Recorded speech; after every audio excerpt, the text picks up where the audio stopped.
Hello everyone, welcome back to my channel artistic life with Mitu. আশা করব সকলেই অনেক ভালো আছেন আর আমিও ভালো আছি।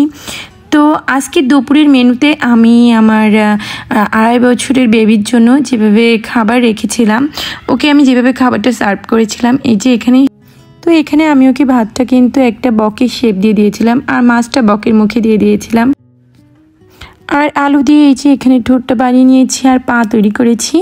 আর এই যে এখানে শাকও দিয়ে নিয়েছি। এখানে কিন্তু বাচ্চার প্রত্যেক দিনের যে পুষ্টির চাহিদা, মানে প্রোটিনও আছে, ভিটামিনও আছে, সব কিছুই। আর এভাবে সাজিয়ে দিলে বাচ্চাদের কিন্তু অনেক বেশি আগ্রহ হয়।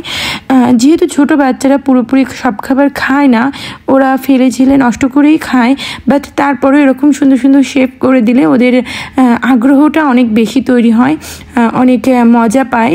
তো এই কারণে যেটুকু খাই তাতেই অনেক লাভ। আসলে বাচ্চারা তো খেতে চায় না, তো আমি চেষ্টা করি বাচ্চাদের এভাবে টুকটাক এভাবে একটু সাজিয়ে দেওয়ার, এতে করে আগ্রহটা অনেক বেশি হয়। তো যাদের এরকম 2-2.5 বছর কি 3 বছরের বেবি আছে, তারা কিন্তু এইভাবে বাচ্চাকে খাবার সার্ভ করে দেখতে পারো। এতে কিন্তু বাচ্চার খাবার প্রতি আকর্ষণ একটু হলেও বাড়বে। যেহেতু বাচ্চারা সব কিছুতে অনেক কৌতূহল থাকে, এ ধরনের মজার মজার জিনিস দেখলে ওদেরও অনেক ভালো লাগবে।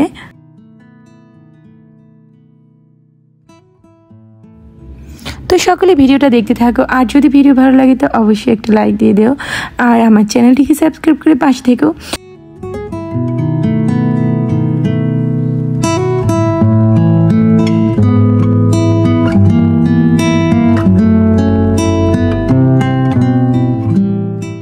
আজকের মতো ভিডিওটা এ পর্যন্ত। সকলেই ভালো থাকবেন। Bye bye.